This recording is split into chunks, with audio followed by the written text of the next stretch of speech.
Hello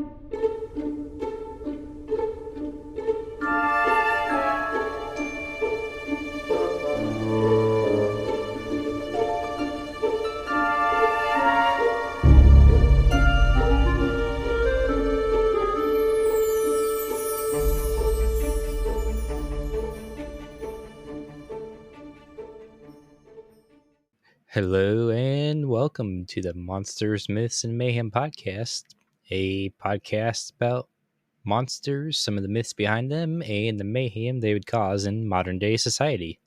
Today, as always, we have our wonderful host, Chaotic. and me as well, who is Silver. Chaotic was actually on it. I didn't I was surprise her. watching you. I was like, when is he going to do it? Well, starting off, we were going to talk about one creature, but during my research, it turned out that two creatures is actually going to be the better topic for this one. Those creatures are both part reptile, part bird, part bat.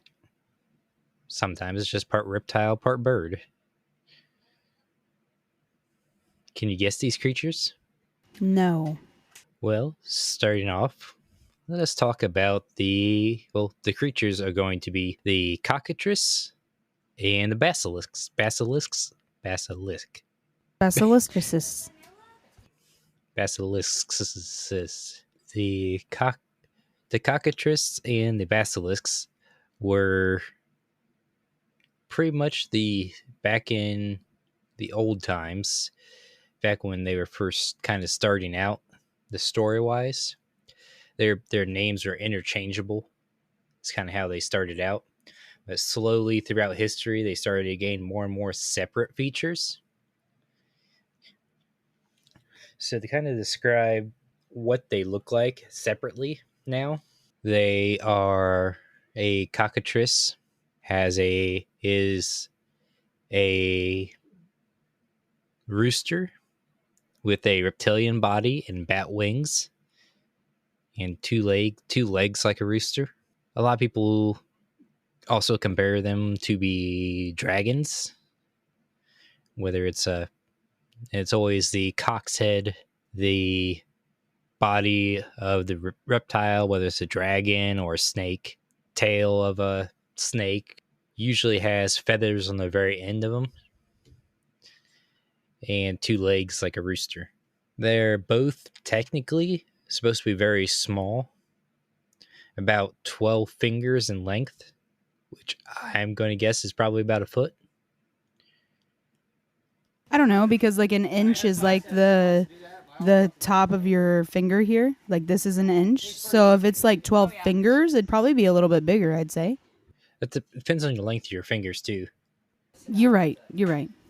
Like, is it a thumb? No, thumbs aren't fingers. Or a pinky finger. I'm sure they meant the index or the middle. I imagine measuring things in fingers is the equivalent in ancient mythology as Pokemon Company measuring things in dump trucks. The Basilisk, it can have it is more reptilian in nature, whether it's a snake or almost like iguana-like, but still with sometimes they say it has a rooster's head. Other times they say it's just feather covered. The Basilisk has a little more variety in how it looks like, because it also varies in stories from 0 legs, like the one in Harry Potter, or up to 8 legs. 0, 2, 4, or 8. I didn't see any with 6, but those are the numbers I seen for it. It is said when it moves along the ground, it keeps its upper body kind of in the air. The way a basilisk and a cockatrice are born are different too. They're similar but reversed. So you get a cockatrice when an egg laid by a cock is hatched by a serpent or a toad. And then a basilisk you get when a egg laid by a serpent or toad is hatched by a cock. That's beautiful explanation. Silver, you're doing great. I'm not at all making jokes in my head. You're doing a wonderful job. Okay, and for those that are wondering, A cock is a male rooster, sometimes also called a cockerel. Wow, that definition was fantastic. Thank you so much for giving us all of the information needed for this very questionable word that you continue to use. It's wonderful. It's a great time. I'm just saying cock because if some people's listening to this on the radio at their workplace and all they'll hear is just cock all over. That's a beautiful tactic. Are you gonna do it at work? You gonna go put this episode on at work? Just layer it over the loudspeakers. Wouldn't be my first time. Oh no. Kind of media related, but we'll do this now. Back in 1474, there was a rooster that was accused and convicted of the crime of laying an egg. Oh my, convicted? Yep. What did they do to him? So when this rooster was convicted, he had a defense attorney and everything on his side. Oh my gosh, please. But he lost the case. How did he lose? The judge had a better statement. Because the judge had okay. Back at this time, a rooster convicted of laying an egg was seen that the rooster was possessed by the... yeah. It was seen that the rooster was possessed by the devil, which made it lay an egg in order for cockatrices to be born. Right. Because the devil's out here taking time, making sure roosters lay eggs. I got you. And that was pretty much the judge's reasoning. So they tried him as a sorcerer instead of a rooster and burned him at the stake.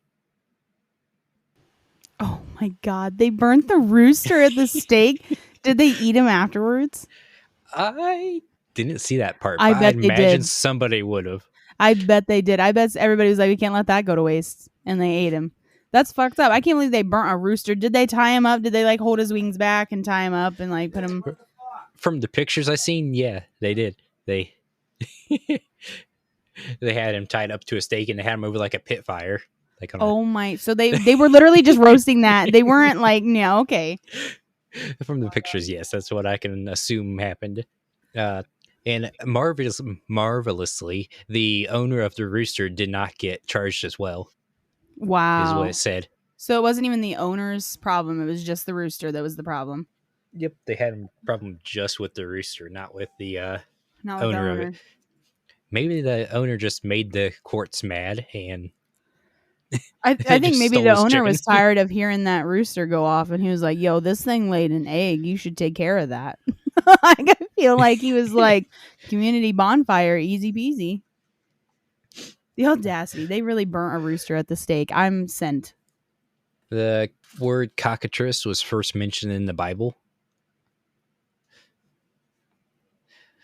It's probably the same as the unicorn and the phoenix. It just misidentified and wrote out. Mm-hmm. But both these creatures have a... Oh, yeah. And if you think you have a cockatrice or basilisk egg, you are supposed to, in order to prevent it from hatching into a cockatrice or basilisk, what do you think you do with this egg? Do they use it for egg sandwiches? Nope. What is it? I need to know. They have to chuck it over their house without touching the house. And imagine, that takes care of it. Like, imagine the dude that's in charge of that just has zero throwing arm and just splat right against. Like, what happens? Poof! Basilisk comes out. Oh, or so cockatrice comes out. Okay, so like if you smash it on the front of your house, they just believe that shit's just gonna come right at you. Yep. Okay, I got you. But if they make it all the way over the house, I'm not sure if you're supposed to catch it or let it hit the ground. I think you're supposed to let it smash on the ground, but it'll just be a regular egg then. The abilities of both these creatures vary, but are very similar as well. But throughout the stories, they just kept gaining more abilities, as mythological creatures do. So in the beginning, they both just had the ability to petrify you and also have poisonous breath. But eventually, it turned over so that the cockatrice's petrification was only when it bites you, and the Okay. basilisk's petrification became through eyes. Through their eyes, they have to be able to see you. And the cockatrice in some stories as well also had their ability to petrify you from biting you and their eyes, and also the cockatrice's tail feathers. If you touch them, you're petrified. Mm, Another thing with the cockatrice is that it is not immune to its own petrification. Neither is the basilisks. that's beautiful. I love that. And it is said that the cockatrice and the basilisk can both decide who they want to petrify. The Mm. cockatrice's petrification is through their eyesight is based on willpower. So if they don't want to petrify you, like if they want to eat something, instead of turning it to stone, they just eat it like a Okay. bug or something. So it's just like pure willpower. Sometimes they're just like, Mhm. nah, I don't have the time today. Except its tail. Its tail Right. You petrifies you can't no matter touch what. that. Right. You can't touch his tail anyways. But the eyes, so like he stares at me and he's like, I'm really just hungry. I don't want no part of this. He can just choose not to petrify me for that moment. Yep, Okay. pretty much. But the basilisks, his is based on his eyelids because he has like several different sets of eyelids that go over his eyes that he sees through. So he has kind of one set down that covers the eyeballs that prevent it from petrifying. Then he has another set to come down that allows him to see into the astral and spectral planes. That's what it says in D&D. So continuing on with some of its other powers, Yeah. it is said to be able. They are said to both be able to breathe fire, Uh-huh. and the cockatrice is said to be able to call forth more snakes to its aid. The cockatrice can call forward snakes to its aid. Yes, All right. it gets in trouble. It just calls, and all the snakes come forth. Right. Just brings up a bunch of snakes. Mm-hmm. And if you go to kill one with Uh-huh. like a spear or something or a sword, Mm-hmm. its blood will travel up the weapon and pretty much petrify you. Oh, okay. So you can't be doing that. It's kind of like Shigaraki, his decay quirk from My Hero Academia. Okay. I can see that. But there are a couple ways to guard yourself, kill the cockatrices, kill the basilisks. Would you like to hear them? Yes, please. So the first thing you got to do is preventative maintenance, which is we already talked about a little bit. If you suspect an egg, just chuck it over your house. Just And automatically chuck the egg over the house. mm-hmm. I'm gonna show up to my dad's and just start chucking eggs. He's gonna be like, "What are you doing? You got a bunch of cockatrice." Does he have any cocks Cockatry. at his house? He does. He Okay, does. so there is possible.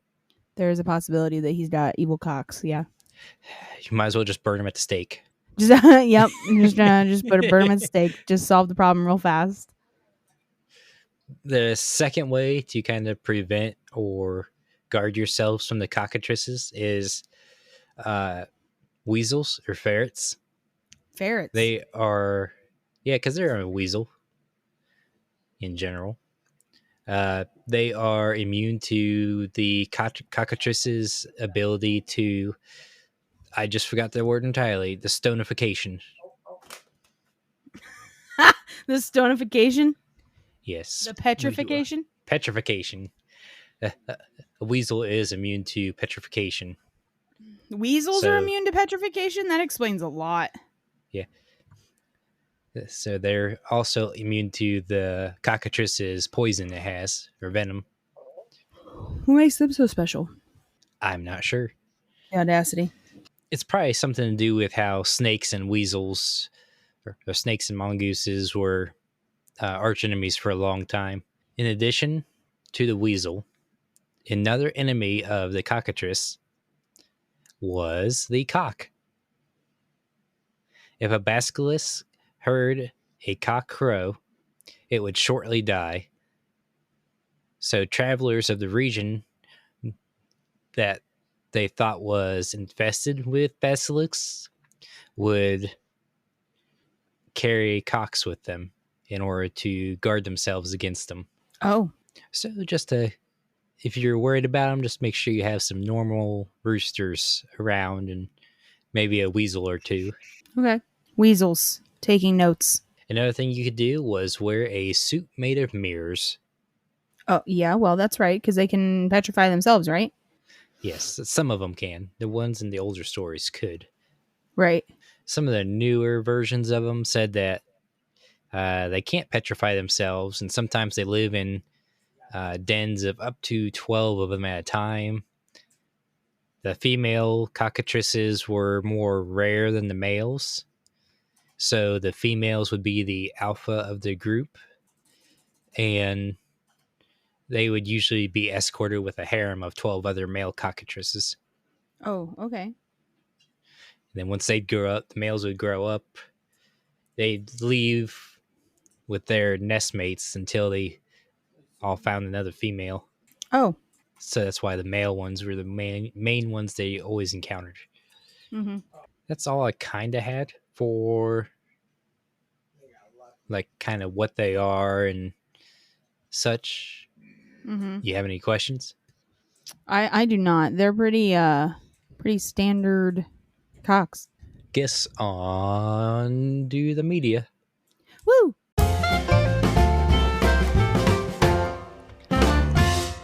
So I yes. I have never seen a cockatrice in the media that I know of, or like that I was hyper aware of. Basilisks I've seen a lot of because I play fantasy games.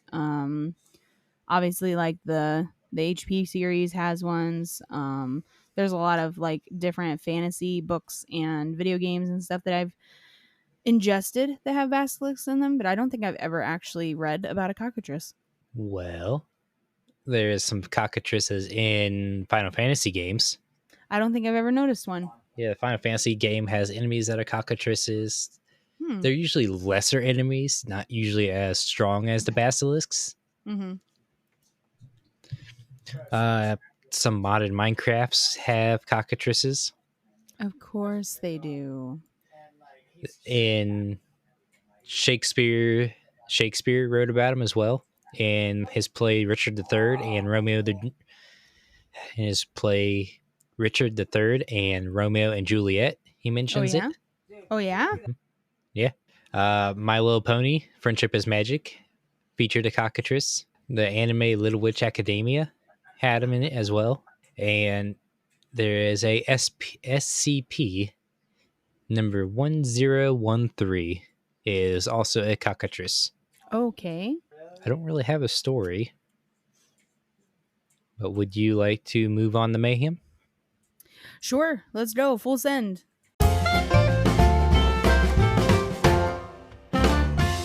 I'm interested to hear your mayhem first this time. I want to know what you think about these in today's society. I think that they would be a menace, but statue sellers and graveyards would probably benefit from having one. You're not wrong. You're not wrong. But would we be able to contain them to there? They're only 12 inches, possibly a little larger, but I think you'd be able to keep them one in a box. Might have to send the older people after them first. I don't really mind. Right. Yeah, the ones that are docile first. Mm-hmm. I feel like it wouldn't be terrible. I feel like if they were part of modern day society, like already, we would more or less know how to and or adapt to how to like best them or hunt them or figure them out, you know, because they are more animalistic. But I feel like in certain situations, these guys should probably rain terror. Like, imagine just getting a whole ass egg in your egg carton, legitimately, that is a rooster egg that turns into a cockatrice. Mm-hmm. Just imagine breaking it open over your stove and the cockatrice is like, oh, you're stone. Good try. Like, it would be a little chaotic. I'm sure they'd have to be screened. That we'd have to set up certain screening procedures. Eggs are already highly regulated. You're right. But, like, what about my dad's farm? where I go and just pick up eggs. You know, they're not so much as a regulation. They're not like screened. You go in because especially now, right now, like Bert Yeah. said with the inflation, you're going to go to a farm more so than you're just going to go to the store because it's cheaper. You know, they're actual eggs. They're doing well. You know, they're just like straight from the source. And here they have like a secret cockatrice breeding ring going on here. I'd assume you'd want to, if you're going to a farm, you'd want to check it. You'd actually want to know the person with them. Yeah, but So like, what if my dad didn't know? Like, what if my dad's just selling me a cockatrice egg and didn't know? that would be hard, yes. You just have to eat all the roosters there. That way. Just automatically burn all roosters at the stake. You did your job. Burn at the stake. Yep. It's like your lunchtime now. Your lunch. Goodbye. That still wouldn't keep the cockatrice from hatching, though. So if it's too late. Yeah, you're right. But if mirrors can kill a cockatrice with its own reflection, if we're going with that story, they would have a hard time getting into cities because do mirrored all the sun visor mirrors, side mirrors on cars.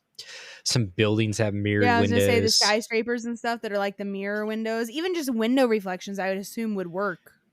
Yeah, I would imagine so. Imagine a cockatrice, like a flock of 12 cockatrices flying through the city, and just they all accidentally look. Yeah, and they all just fall out of the sky. They cause fatalities in an entirely different way. They fall from the sky and right through your cab. Yeah. Or Uber nowadays.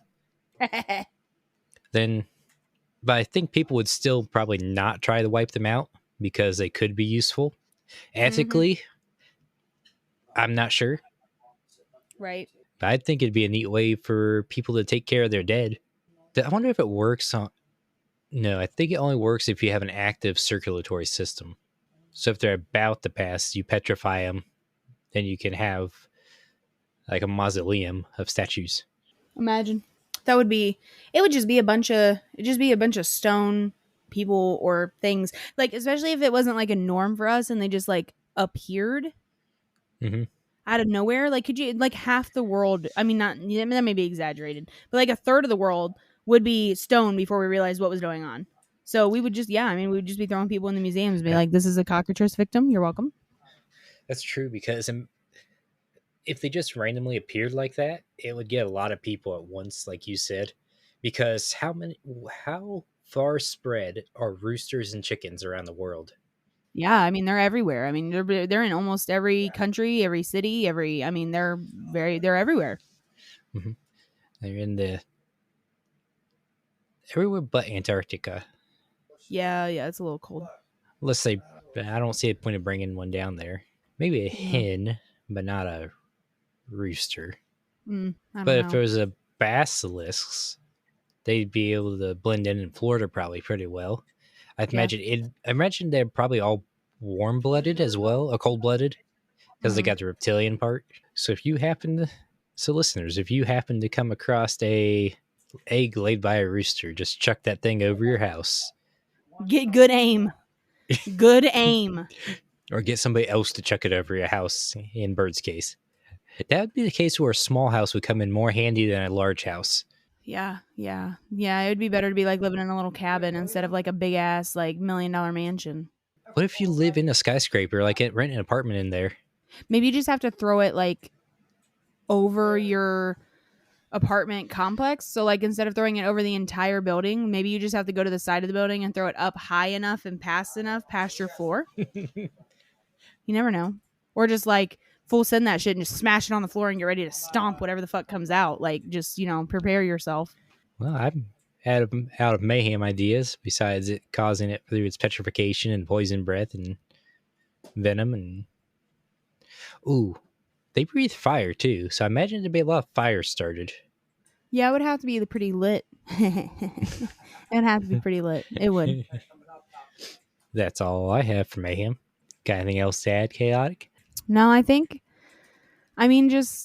feel like it would be if we grew up, like if we had already adjusted them, they were already a thing. And like I said, I feel like we'd have a good ability and way of handling them. If they just popped up out of nowhere, it would definitely be wild to see like 1/3 of the country just become a standstill museum. But it would just be a museum on the streets until we figured out what the fuck was going on. So that's about it. I think it'd be pretty wild. They could be like hit or miss. They could be completely docile, or they could be completely havoc creating. So, Oh yeah, I just remembered. D&D, both of them are also in as separate creatures as well. Except that the petrification from a cockatrice only lasts an hour in D&D, oh, and the basilisk one is more permanent.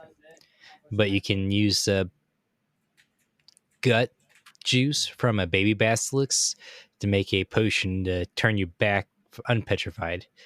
Because when a baby basilisk can actually eat the stone, and when it gets into its gut, it turns from stone back to flesh. by gut juice, do you mean like blood, or do you mean like stomach acidity? I think it's more like stomach acid. I think I'd rather stay stone. I'm gonna be honest. And in D&D, the petrification doesn't knock you out. So you're still conscious while inside the stone until you lose air. So if you're a creature that doesn't require to breathe, like a genasi, Yeah, you could just you're stuck inside the stone body with not being able to move, but you're still conscious, completely blind that'd be wild. and deaf, and yeah, it'd drive you to insanity.